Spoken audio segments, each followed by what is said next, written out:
이게 많은 분들이 조금 이런 정보에 대해서 조금 잘 모르시는 게 있어가지고 피디님과 같이 그 차량 구매에 대해서 제대로 된 정보가 없으신 분들이 많은데, 이거를 제가 오늘 한번 현금, 할부, 리스, 렌트 장단점을 다 알려드릴게요. 이거 아마 이 영상 끝까지 시청하시면은 어떤 방식으로 구매했을 때 가장 잘 구매했는지 알 수 있을 거예요. 저 진심 고민이 하나 있습니다. 고민이요? 뭔데요? 제가 차를 하나 뽑아야 되는데 돈은 없고 어떻게 해야 될지 모르겠어요. 그게 고민이에요? 예. 그 고민법을 제가 해결해 드릴게요. 차를 안 사면 돼요.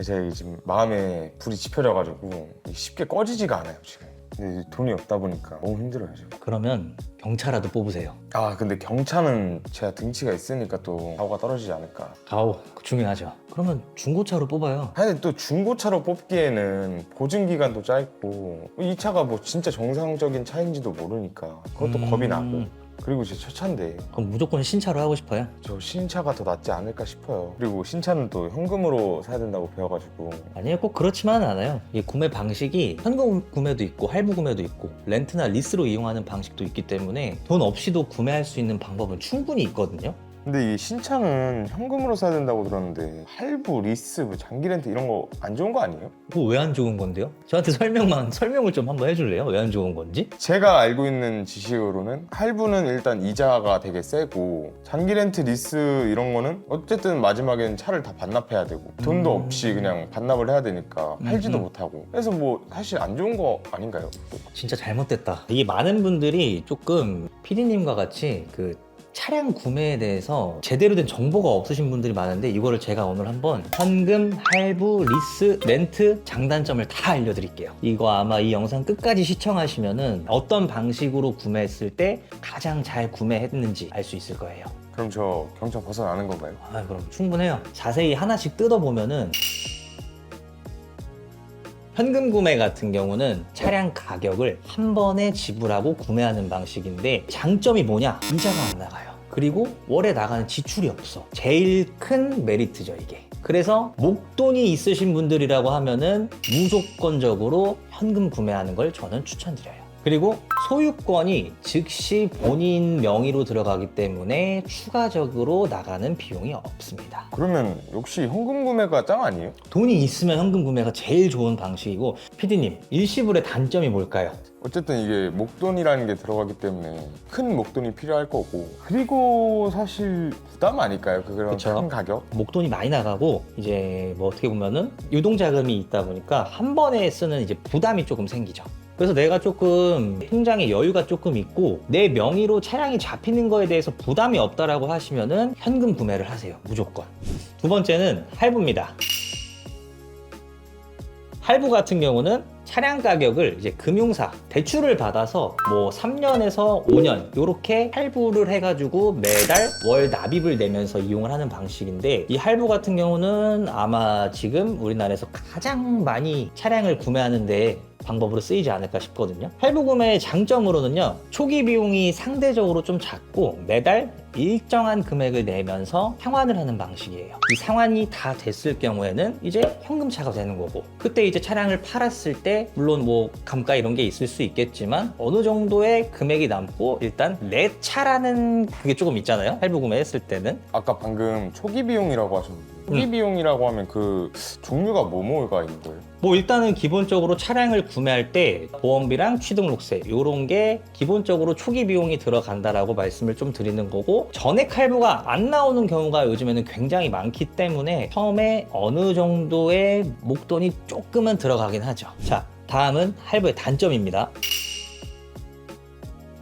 이제 할부 같은 경우는 현금으로 이제 일시불 구매했을 때는 이자가 발생이 안 되잖아요. 할부 구매 같은 경우는 아무래도 대출을 한 거다 보니까 이자가 조금 들어갑니다. 그래서 일시불 구매했을 때보다 총 비용은 조금 더 나가는 거죠.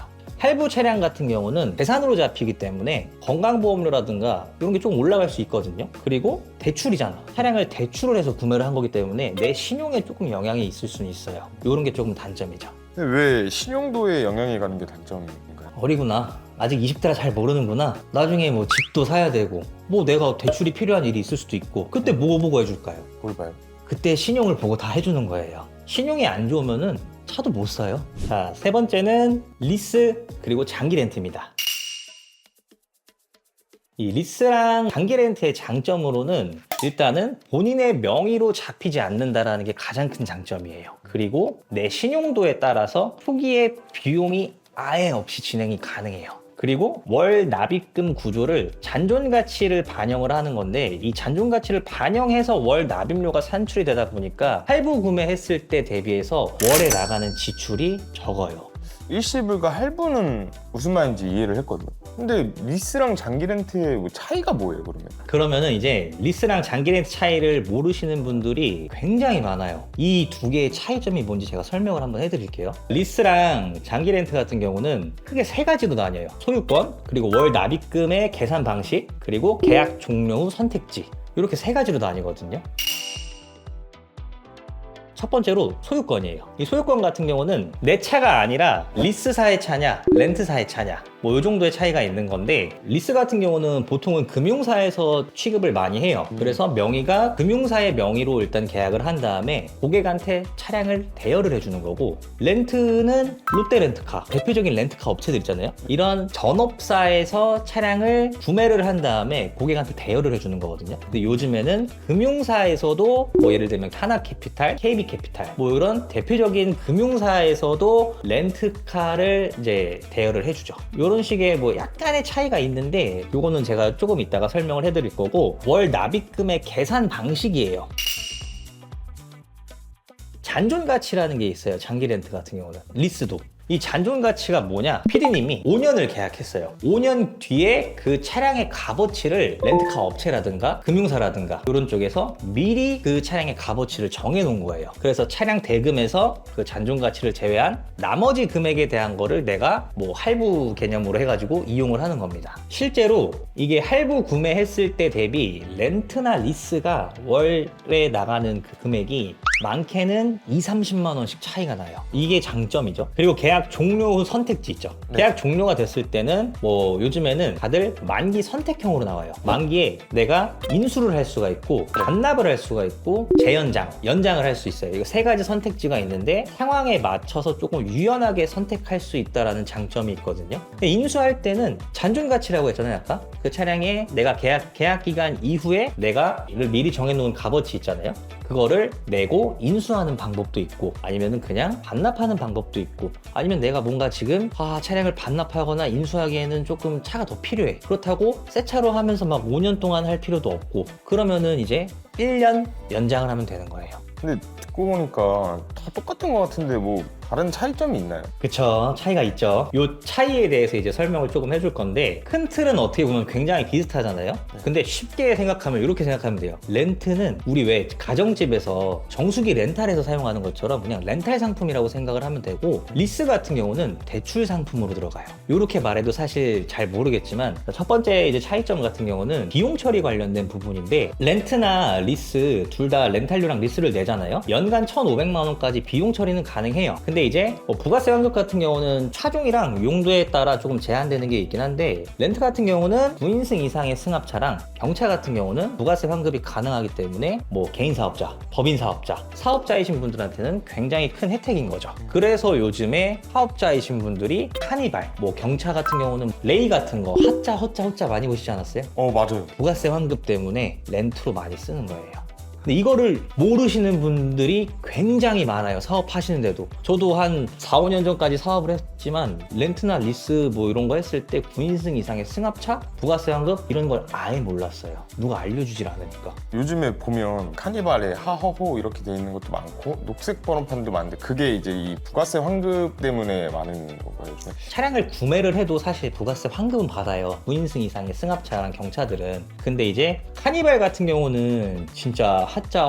엄청 많잖아요. 왜 많냐면은 그냥 장기 렌트를 했을 때 차를 빨리 받을 수가 있어요. 얼마나 빨리 받나요? 뭐 원하시는 그 사양만 맞는다고 하면은 열흘 내로 출고해드려요. 근데 보통은 대리점 가서 내가 구매한다? 그러면은 그 이번 달 기준으로 카니발 하이브리드가 한 10개월에서 12개월 걸릴 거예요.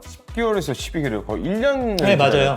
소렌토가 한 8개월이고, 소렌토 하이브리드가. 근데 그거를 10일 만에 받을 수 있다는 거. 그럼요. 10일 만에. 어떤 절차냐면은 이제 캐피탈사에서 미리 구매해 놓은 차량들이 있어요. 1년 전에. 그 차량들이 이제 막 나오잖아요. 그런 거를 이제 고객님께서 원하시는 사양에 맞춰서 매칭을 해가지고 바로바로 차를 빼드리는 거예요. 그러니까 열흘 만에 출고가 되죠. 두 번째는 보험에 관련된 거예요.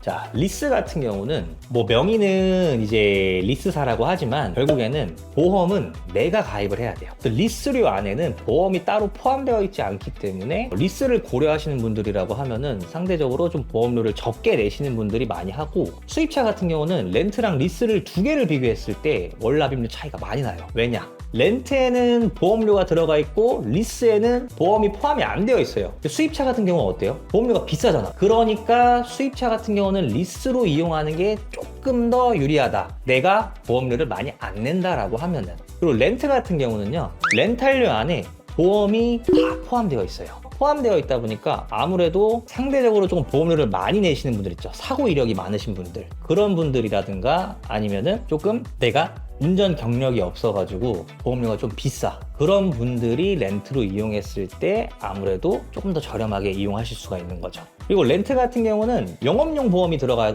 있다 보니까 하자, 허자, 호자의 번호판이 들어가는 거거든요. 영업용 보험 같은 경우는 내가 사고를 내도 할증이 없어요. 그 내가 계약할 때 그 정해놓은 뭐 대물 한도라든가 대인이라든가 이런 게 있을 거 아니에요. 그 대물 한도 안에서는 다 처리를 해주니까 편하게 보험 처리 받고 1년 뒤에 렌탈료가 변동되냐? 그런 것도 없어요. 그냥 내시는 거 그냥 계속 꾸준히 내시면 돼요. 근데 이게 보험이 렌트카 회사에 이제 보험이 가입되다 보니까 말로는 개인 보험 경력이 인정이 안 된다고 그랬는데 그 안 좋은 거 아니에요?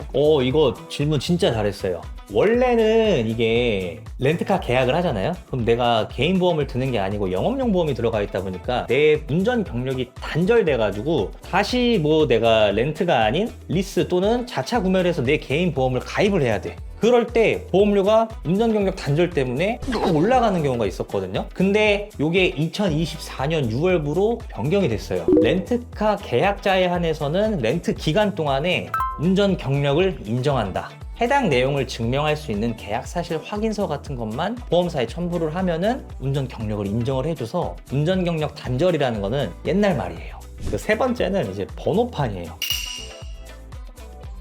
번호판의 차이가 있는데, 리스 같은 경우는 개인 보험을 들다 보니까 일반 차량 구매했을 때랑 동일하게 흔히 보이는 그런 번호판들 있잖아요. 근데 렌트 같은 경우는 영업용 보험이 들어가 있다 보니까 이제 아무래도 번호판이 하자, 허자, 호자가 들어가 있어요. 사실 예전에는 이게 우리가 단기 렌트가 굉장히 많았잖아요. 그래서 인식이 이런 하자, 허자, 호자 달고 다니면은 내 차가 아니네, 쟤 어디서 뭐 차 1일 뭐 렌트카 빌려가지고 어디 놀러 갔다 오네, 약간 이런 느낌이었잖아요. 그래서 사실 요즘에는 지나다니다 보면은 막 G90, 뭐 E클래스 이런 고가의 차량들도 하자, 호자, 호자가 굉장히 많이 보여요.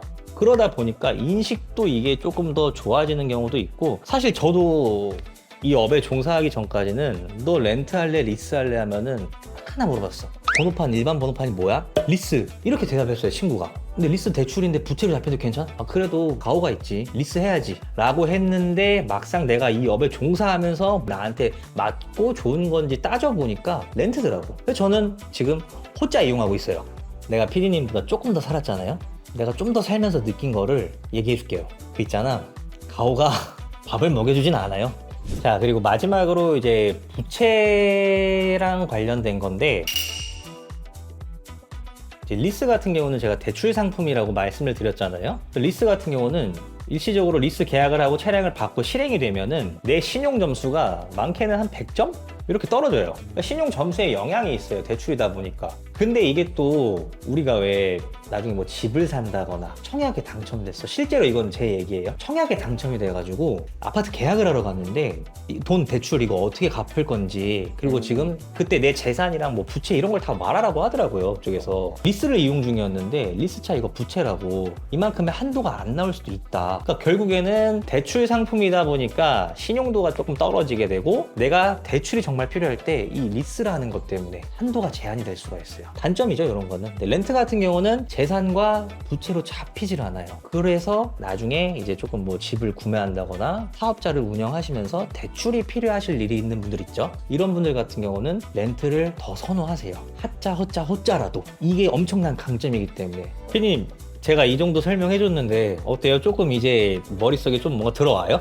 확실히 되게 쉽게 이해했던 것 같아요. 그래서 피디님 차 뭐 살 거예요? 아직 이제 사회초년생이고 또 대출 이런 게 쉽게 잘 안 나오잖아요. 그쵸? 할부를 하려면 어쨌든 그것도 대출이기도 한데 이거를 하기에는 조금 힘들 것 같고 좀 장기 렌트로 하지 않을까. 렌트요. 부채도 안 잡히고 어쨌든 보험 경력까지 인정이 이제 된다고 하니까. 근데 내가 봤을 때는 제일 이득인 거는 안 사는 건데? 좀 지하철을 타고 다닐 생각은 없어요? 대중교통만 지금 27년을 이용하고 있는. 그게 정상이에요. 이제 제가 좀 정리를 해드릴게요. 사람마다 자기한테 맞는 구매 방식이 있을 거예요. 내가 돈이 너무 많아. 현금 주고 사면 돼. 아니면은 차량을 좀 오래 타시는 분들 있잖아요. 오래 타시는 분들 같은 경우는 목돈이 이렇게 엄청 많지는 않지만 내가 차를 조금 오래 탄다. 막 5년에서 10년 이상 탄다. 그런 분들 같은 경우는 처음에 조금 목돈을 넣어놓고 할부 구매를 하는 방식도 있거든요. 그분들은 아무래도 차를 오래 타다 보니까 차량의 감가 이런 요소를 생각을 거의 안 하실 거예요. 그냥 엔진이 너덜너덜해질 때까지 그냥 가다가 마음에 드는 차가 나오면은 에이 뭐 얼마나 나오겠어 하고 다 던져버리고 다시 할부 구매하시고 이런 분들도 있고, 아니면은 이제 리스 같은 경우 있죠. 고가의 수입차를 이제 내 명의로 잡히면 안 되고 초기에 들어가는 비용을 조금 줄이면서 월에 나가는 지출을 조금 줄이고 싶다. 그런 분들은 리스로 가시는 게 좋죠. 또 렌트를 원하시는 분들이라고 하면은 내가 조금 보험료가 많이 나가, 그리고 내 재산과 부채로 잡히면 안 돼. 이런 분들이 렌트로 많이 하시겠죠. 오늘 이렇게 약간 차량 구매 방식에 대해서 조금 알아봤는데, 차량은 쓰임새와 나의 재정 상황 그리고 내가 받을 수 있는 세금 혜택 이런 부분들을 다 고려해서 나한테 어떤 방식으로 구매를 하는 게 가장 좋은 방법일지 잘 고민해 보시고 결정하시면 좋을 것 같습니다. 그래서 보통 직장인이라면은 할부나 일시불이 좋고요. 사업자라면은 장기 렌트나 리스가 조금 더 유리한 선택지가 될 것 같습니다. 그리고 초기에 나가는 비용을 좀 줄이고 싶거나 초기 비용 없이 진행을 원하신다라고 하는 분들한테도 장기 렌트나 리스가 도움이 많이 될 거예요. 그래서 오늘 내용이 조금 도움이 많이 되셨다면은 좋아요, 구독 눌러주시고 더 궁금한 내용이 있으시면은 댓글 남겨주세요. 답변 드리겠습니다.